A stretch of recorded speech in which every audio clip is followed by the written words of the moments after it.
welcome to another shot with Ellie. Here with me today, I have a dear friend of mine. Her name is Jessica Javier. A little backstory between her and I.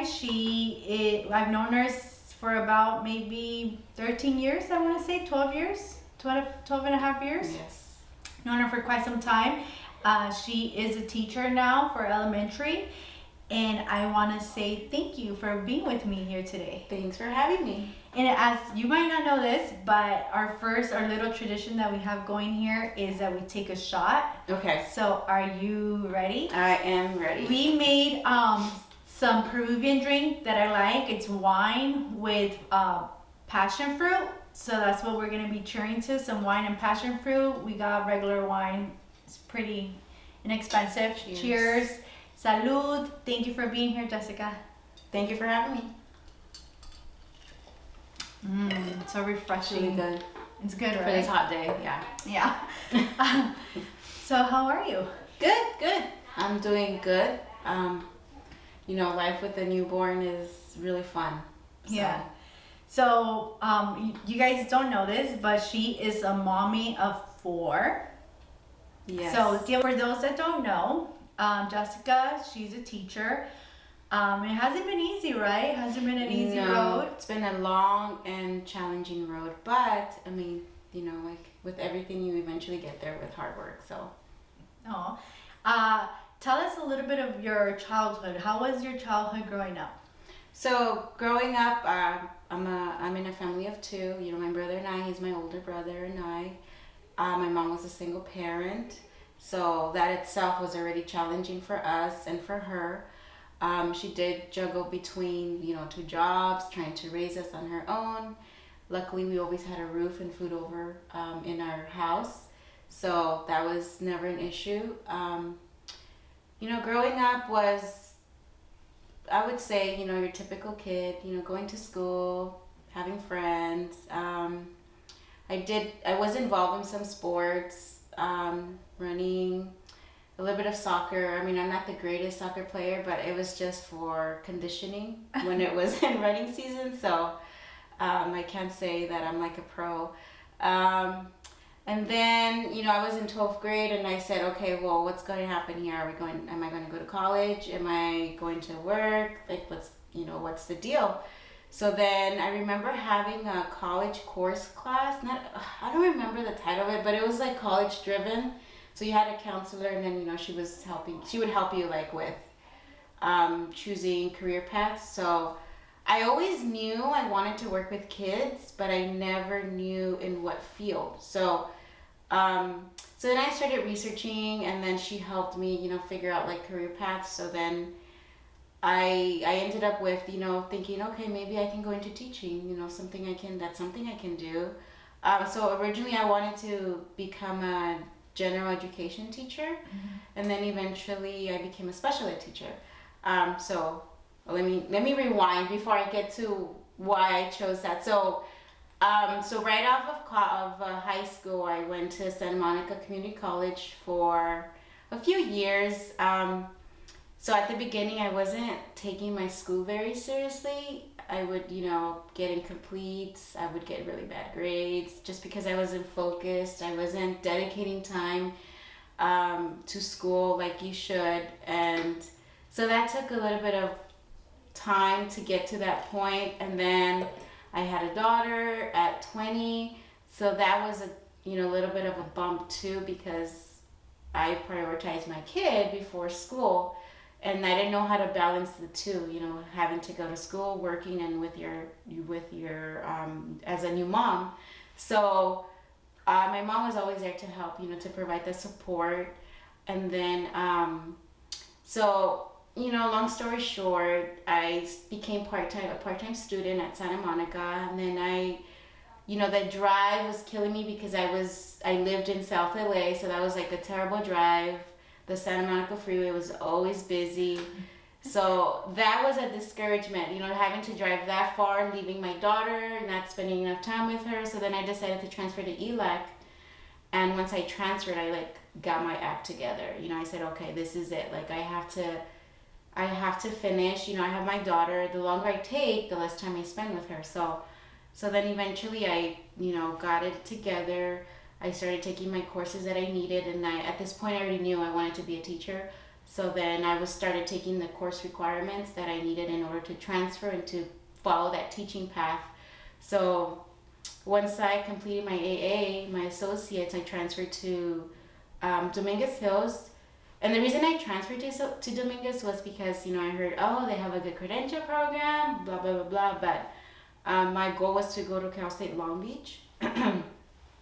Just because, it was close to the beach, and it was, I don't know, just something about Long Beach made me want to apply and go there. But then, I did hear that Dominguez has a really good credential program, and Long Beach not so good. So I went to Dominguez, and then I got my BEA, my bachelor's in liberal studies, which is the degree that focuses on teaching a career path.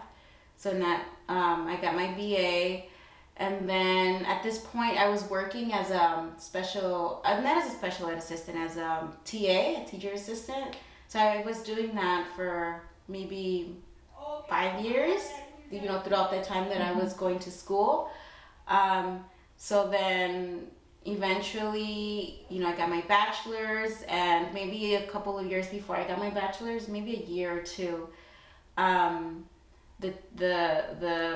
the position that I was in was for general ed, and then I moved. I'm like all over the place. Sorry.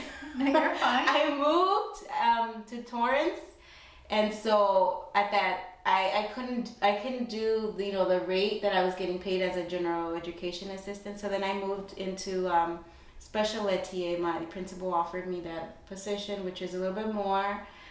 And so once I started that special education assistant position, I fell in love with the class. It services students from 3 to 5 years old with special needs. It ranges from mild to moderate to severe. You can have up to 12 to 17 kids in the class. So I did that for about 5 years as I was going to school, and I loved it. So I changed my career path to special education assistant, early childhood. So once I got my bachelor's degree, Dominguez Hills doesn't offer a blended program, because there's other schools that have the BA plus the teaching credentials. Okay. So I had to go back to school and get my teaching credentials, which took about a year and a half, because I was in an accelerated program. Taking 15 to 18 units a semester for 3 semesters. So, wow. So doing 2 to 3 years was compacted into a year and a half. So once I got my teaching credentials, so part of that program was they had a partnership with LAUSD, mm-hmm. and they helped you set up an interview to get a position, right? So I got a position as a teacher as I was getting my credentials, and so that was another hiccup along the way, because your first year teaching, you're still going to school, but now this workload is a lot more heavier than when I was just a TA, because more responsibility. Obviously, you're getting to know a new position, a new job, more clerical work. As opposed to a TA, it was just, assisting whatever the teacher said. Now, I was a teacher, so it was a little bit difficult with anything, the first time in it. And then eventually, I decided to pursue a master's and clear my credential, because in California, you have to also clear your credential, which Dominguez, once again, doesn't offer that program. So I had to enroll in another 2-year program, but luckily, this will be my last semester, so I'll be done for good with school. And so all of this took over about 10 years to get to. Oh, wow. Believe it or not, it's a long road. But, like I said, if it wasn't for the support of my mom and my husband and my in-laws and everyone in my circle, then I wouldn't be here today. So, yeah, that was a really long story. But that's how long it took. Wow, 10 years. Yeah. And so you mentioned, that when you were in high school, you were debating what path you were going to go. Mm-hmm. Was your mother ever a support in telling you you're going to go to school, you have to go to school? Was that ever talked at home with you? we never really talked about it. Like we never sat down and said, okay, you're going to school, you're going to go to college, you know, and this is what you're going to do. No, because she was, I guess because she herself didn't go to college, she didn't know how to have that conversation. But she did want me to go to college, you know, as well as my brother. He was the one actually that said, you're going to go. As a matter of fact, he made me take a college course when I was in high school, and I totally bombed because I was like, oh my God, I don't know what this is. This is so much work for me. It was a Chicano studies class.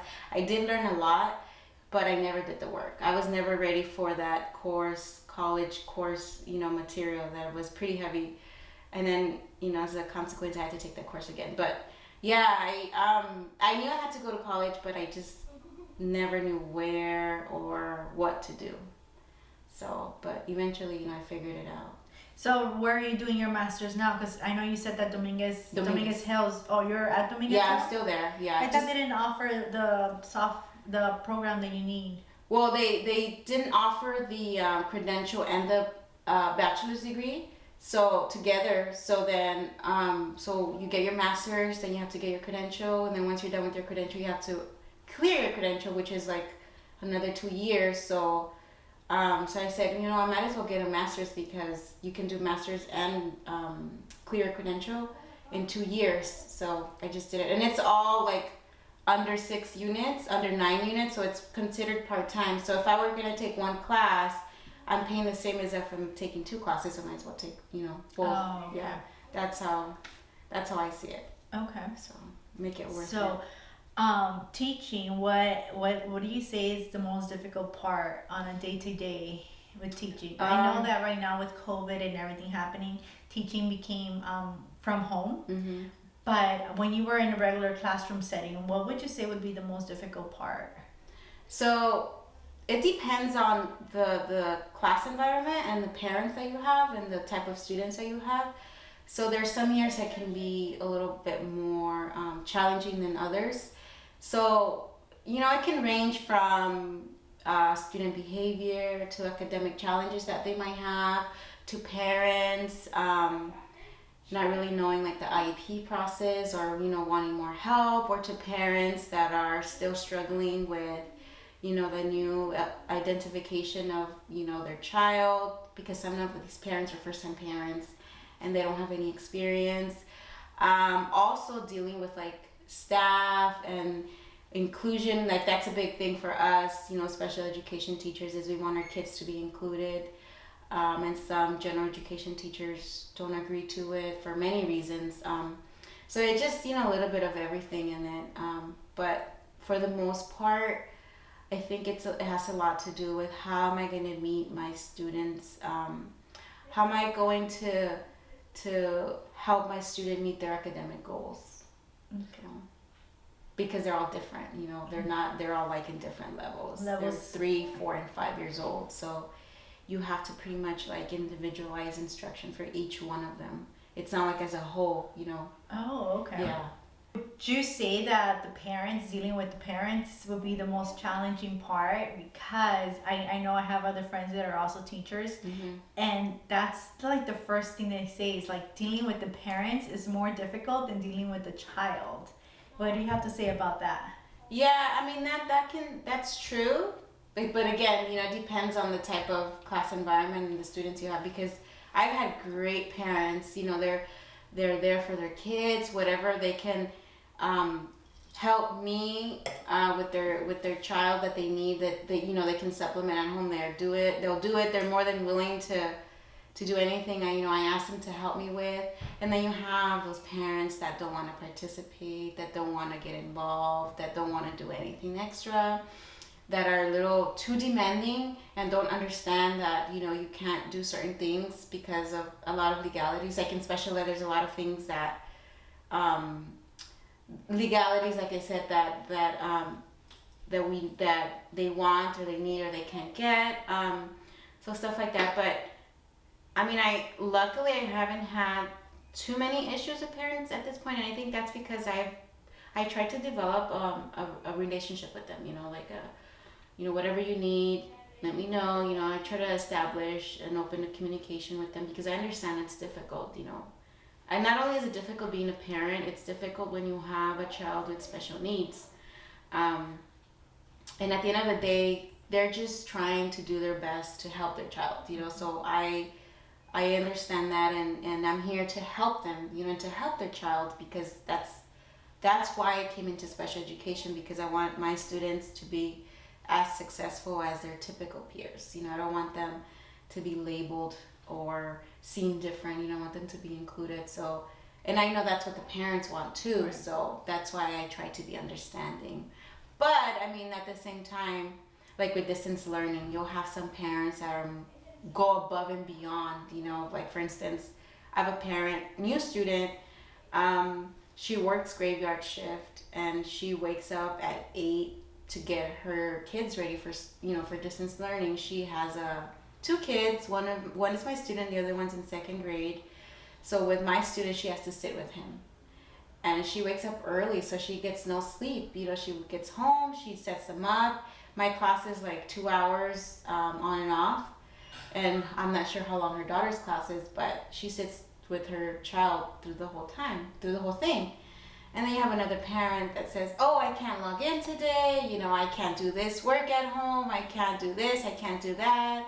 And you can see who's willing to try and who's not. And then I have another one, a great grandma, doesn't know anything about tech, doesn't know how to log in, but what did she do? She went to ask for help. She went to ask a family member, how do I do this? How do I log in? How do I, make sure that I'm there every day? How do I make sure that I have a device? So, you see the difference. You see the difference, definitely. Mm-hmm. How do you find that balance? Because I know you have 4 kids of your own, and you're teaching, and you have a household to run, a husband. How do you find that balance to do it all? Oh, you're like gosh. Superwoman over here. I'm still trying to find that balance. I'm like, oh my God, how do you do this? So, I'm like I said, I'm really lucky that I have such a supportive family, starting with my husband. He's been with me since the beginning of, community college, and he's actually pushed me so hard and so much. And, I'm really grateful for his help and his support. And my mom has too. She, by helping with the kids, by doing anything that she can. And my husband too, even if that means sacrificing his sleep so that I can study, or so that I can, attend my class, or taking days off, or switching shifts. So it's just, it's difficult for everyone. And that's probably something that I feel guilty for, that, my family has to make these sacrifices also, not just me, because that means, being in school and working, I have less time for them, less time to go to the park, to take walks, to go get ice cream, to do those family things. We still do it, but not as much as I wish we could. And then a huge help also comes from my in-laws, who, said, okay, you're going to do your master's in your master's program. We're going to go and help you, for that time being. So, that has been a lot of help. You have a great support system. Yes, I'm so lucky and fortunate. I don't know if I would be able to do this without their help. And, I do know of students that don't have that help and don't have that support, and it's really difficult. So, I think if I have it hard, I'm pretty sure they have it 10 times harder, because I'm lucky enough to have people that help me, so. Very fortunate. Yeah. If you can describe yourself with 3 words, what would they be? Oh man, that's probably like a hard question. 3 words, I don't know. Something about me is I'm not very good at describing myself. I'm good at listening, to others. So I guess I can say I'm a good listener. My husband might say otherwise, but I am a good listener. When I don't have like 110 things running through my mind. I think I'm very compassionate. I love to get in people's shoes and think, I know what you're going through, and I try to understand. It's not always easy to understand, but at least I try. And then lastly, I would say kind, friendly, outgoing. I try to. I'm not very social, like if I don't know you, but once I get to know you, like our relationship, it's like evolved. all fun and giggles all the time. Well, at least I like to think. It is. You're funny. So it is. I think I've had some of my best memories with you guys, with you and your husband, and just having fun with your in-laws. Oh my gosh, they're amazing people. I miss them. COVID ruined everything. You miss it. Oh, she just off camera. She mentioned how they had just left. They're originally from the East Coast, New Jersey, and so they went back home, and now she's home with 4 kids and the hubby and my mom and her mom. Yeah, so it's a fun household, to say the least. Very fun. Yeah, I can't live without caffeine in my life. So I know. I think well, last night we were texting, right? We were texting like around 2 a.m, a little bit after 2 a.m, and I was up because I had a test today. And I had a quiz in the morning as well. So it was just, I had to study, and there was another assignment that needed to be turned in. So I was just doing all that stuff. So you're doing it too. It's I'm tough. doing school stuff. And so I'm over here texting. I was like, why are you up? She texted me like at 2, and I'm like, who's texting me this late? And it was Jessica. And I was like, why are you up? And she was like, are you doing homework? I'm like, unfortunately, yes. Yeah. That's my life. And it's becoming a little bit more hectic now that finals. Well, we're like in the last 4 weeks of the semester, so it's like cramp time. But anyways, I know that success means different things to different people. In your definition, in your world, what does success look like? That's a really good question. I love that question because I'm sure you get different answers. So for me, success is something that makes you happy, of course. So success can be seen, as something small from, I'm happy, I'm healthy, I have my family. Well, not small, I'm sorry, that's not small, that's huge, because there's people that don't have that. So that to me is success, having your family healthy, having that support system, having friends, having that positive and healthy relationship with yourself and with others. And then you have like your career success, where whether you went to college or not, if you're happy with what you're doing, then that's all that matters. So I guess, long story short, success is if you're happy in life right now with what you're doing, regardless of, of how others are doing. If you compare yourself, no, success is what makes you happy. So it doesn't define, others' fortunes to yours, or I don't know if that makes sense.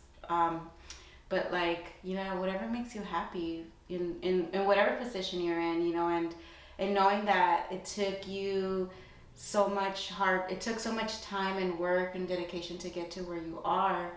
And so when you do get there, then that's success, So. And you're almost there. Are you excited? Yeah. Well, it took a while, but I feel successful now just because I already have my career, and it did take so long. It took like 10 years to get there, but I'm finally getting there. So that as career aspect, I feel like I have been successful for the past few years. Even when I was like an assistant for special ed, because in that position I learned so much, and it made me, a stronger teacher because I learned so much in it. And then as far as like personal success, I feel like I had that for a while because, I'm married, I have my kids, and I have my support system. So, I think I'm just really lucky and blessed, and I thank God for everything I have because, like I said, I work in a place where you don't see these things. Right. So for me to see it and know that I have it, that's successful. Well said, Jess. What would you say is the most rewarding thing of your career now? The most rewarding, and actually this is the reason why I went into special education with this age group, is the smiles that you get from the kids, or the progress that you see in them. That can be so minimal, so small, but it's like a huge deal for you because this is something you've worked for, you've worked, for like the past year or two. So it can be anything from like they come into my class, not they, I'm sorry, my students come into the class not talking, not giving you eye contact, not smiling, and then at the end of the year or two that they're enrolled in the program, you see them looking at you, at least if it's for like 2 seconds. That's like huge, it's a big deal. Or, they come and they hug you, and they draw you little notes, or they say I love you, little things like that. I think that's what makes me so happy, and I hope that I never lose that, in my career time, because once you lose it, like that's it, you burn out. So, but that's what really motivates me, when I see that smile or that progress in them. Interesting you bring that up, because I asked you that question and your face just lit up just talking about it. So, Yeah. It's true, because in order for you to be a teacher, you have to have that passion and that care and that nurture for kids, because I think kids can sense that if you're not, if it's not coming from the heart, and you're just doing it for a paycheck. You're so right, yeah. And I think it's something that we all can sense, even when it comes with nursing or anything else. If it's just a paycheck, I think we sense that as human beings. Yeah. I mean, you're right. Then they pick it up too.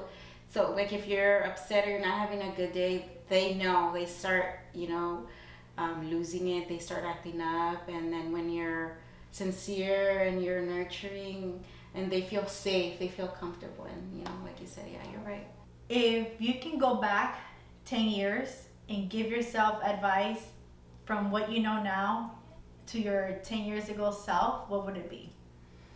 As far as being in school and your career path and all that, I would just say, get it together. Stop wasting time and money, and just focus on school, pass those classes, and focus on what you really want. And just admit, this is it right here. Just admit that you have to go through that hard work in order to get to where you want to be. So that's the advice I would give myself. Because we all feel like I want it now, and why isn't it happening? And you see everybody else around you getting it done, and you're like, what's taking me so long? Oh my gosh, exactly. That's exactly how I feel. Yes. Because they're over here, I think that we all have that problem. We're over here comparing ourselves with others. Mm-hmm. And that doesn't do us any good, quite frankly. It's more harmful than good. You're right. You're absolutely right. And I think that had a lot to do with my, my time in my 10 plus years. I'm not even going to say exactly how many years, but that did have a lot to do with it, because I would say, oh, look at my friend. She did it in 4 years, 5 years. Oh, she's so lucky. She's 21, 22, and she got it together. But what I didn't see was, that they have a family, that they have kids, what environment did they come from? Did they have support? Did they not have support? Did they have the money? Did they have the means to get through that? Because everybody has a different life. And I'm not saying that just because you didn't have what I mentioned, it's easier for them, because it's not. It's still as difficult. Nothing's easy regardless of your circumstance. But I did compare myself a lot. And, when I met my husband and I was still going to school, to community college, he would tell me, like, just stop comparing yourself. Like, enough of it already. Just keep going and stop thinking about what other success looks like, and start looking at what your success will look like or looks like, and just continue. And you know what, I did really listen to that, because I thought, wow, this is really encouraging coming from someone. I've never heard that. No one ever sat down and said, look, don't focus on her or him, focus on what you're doing, and so finally someone sat down and said that, and I was like, okay. And it did take more than once of him telling me, but eventually I got it, and then I started focusing, and that's when I started accelerating, like, okay, let's get this out of the way, focus, and then next thing you knew, I was already in the class, which is what I wanted forever, so. And once, I feel like once we stop comparing ourselves to others, the acceleration takes off, and it's sometimes like, okay, what's next? What's next? Like, you just, at that point, you just have this adrenaline rushing through you. You're right. for those that want to be a teacher, can you kind of guide us through that process? Because I know, like you mentioned earlier, there's a few credential programs and stuff that needs to get done. Like, can you kind of walk us through that process in a nutshell? Yeah. So you need your high school diploma. Then what you do is you have to apply to a community, not community college. You need to get your bachelor's degree. The one I got is a liberal studies, which prepares you for a teaching program. I don't know if they still offer that. I'm sure they probably do. And then other schools, like I said, offer a blended program, which is a credential and a bachelor's at the same time. So you save, some time and money. So once you get your bachelor's and then you get your credentials, then you have to clear. So the state of California, you have to clear, which is taking additional courses in as you are already a teacher in the classroom, so that those additional courses focus on helping you become a better teacher, pretty much, and so you have to do a lot of like self-reflection of how you teach, what methods you're using. Are you an effective teacher? Are you not an effective teacher? And ways to improve your teaching. And so once you're done with that, then you're good. You get your credentials. You clear your credentials, and you don't have to go to school anymore. Oh, wow. So, okay. Yeah. That clearing of the credentials, is that a test that you take a test, or it's another program that you have to go back to school, and they say clear, but that just means take the coursework to help you become a better teacher, pretty much. So you get your bachelor's, you get your credential, and it's called a preliminary credential because you have to go back and get your clear, which is another program. Once you clear it, then you're good, pretty much. So it's three steps. 3 steps. Yeah. Wow. For those that want to be a teacher, I know you've been teaching for quite some time already, but for those that are beginners, what does the salary look like? So the district I work for, it depends on how many years you've taught and how many units or classes you have. So typically, if you have your bachelor's and it's your first year, you're starting off at least at anywhere from 45 to 46,000. That's like the bare minimum. But it's up to you because there's 2 ways to go up the salary. So you can go up in seniority in years, and then you can go up in units. So the more classes or the more units you go to, or you get, the higher your salary is. Let me tell you, you are not going to get rich from teaching. Never. It's never going to happen. So and by units, you mean like the classes, additional classes that you take for your clearing of the credentials and all that? Yeah, any class. So let's say I finish. Okay, so let's say you take a course, right? Three units. So each unit in my district counts for 1 salary point. So that's already 3 salary points. So we have a table that we follow. And then you categorize yourself based on how many units you have and how many years you've taught. So you can, if you want to increase your salary, you have to take more courses, or you can go to trainings, and then you increase your salary. Oh, okay. Yeah, that's how it works. But you're so funny. You're not going to get rich. I don't think people go into this field thinking that they're going to get rich. I think they mainly go into the field because they want to help. And, Yeah, that's true. I mean, I went into it because I love kids. I have that calling for working with kids. And because, you have the weekends off, you have holidays off, you have the summers off. And I love it because I have my family and I have my kids and I want to spend that time with them. So it works well. Then my husband's work schedule is a little bit different from mine. So when he's at home, I'm home. So it kind of works out. We balance each other out. And so, I love it. For those that want to pursue this career, is it okay? Well, you don't have social media right now. No. You guys can email me or send me a message, and I will forward that information to her if you guys are interested. Mm-hmm. What are some last words of advice that you have for us? So, get it together. Whatever it is you're pursuing, whether it's school, whether it's a career, whether it's like personal growth, or, any goal that you have. know that nothing comes easy. Nothing in this world is going to come easy. You have to put the time, you have to put the sacrifice, the stress, and the time. So once you admit to yourself that you have to get past that, then you'll see the results, then you'll see the success. So get it together and get through the hard time. But it's temporary, because once you're past it, then you're done. That's it. And that's what I keep telling myself, baby steps, and it's only temporary. Yes. I think that's how I kept myself sane all these years. And what helps too in school, what I found that helps is having like a cohort. So when I did my credential program, we had a cohort of 10 students. And so we've been together ever since we started our credential program till this point. So having that support system of classmates, that eventually become your good friends too, helps a lot.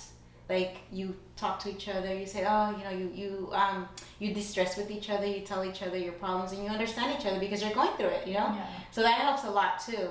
Like having that, like a cohort or a support system in school. Mm-hmm. Yeah. And well, here in school we have group projects, so we can text each other. Like the other day I had a girl texting me like at midnight, and she's taking a class that I took last semester, but I told her I had the same professor, and now she's texting me. It's like, hey, what did you do for this? Like, how did your groups deal with this issue? And I'm like, okay, this is what we did. So I was able to help her. She's like, I know it's so late, but I know you're up. She knows the struggle, see? She knows the struggle. I was like, yes, I'm up. Let me help you. So, it's true. Like, we just kind of help each other out. Yeah. Thank you for that. Thank you for taking the time. I know that you took some time away from your family to do this with me. Thank you so much for doing that. I really do much appreciate it. And with that, guys, we are going to close, and we're going to cheer this one last time. Thank you, guys. Cheers. Salud. Have you guys a blessed day. Enjoy it. Gracias. Thank you for being here. Have a good day, guys. Bye.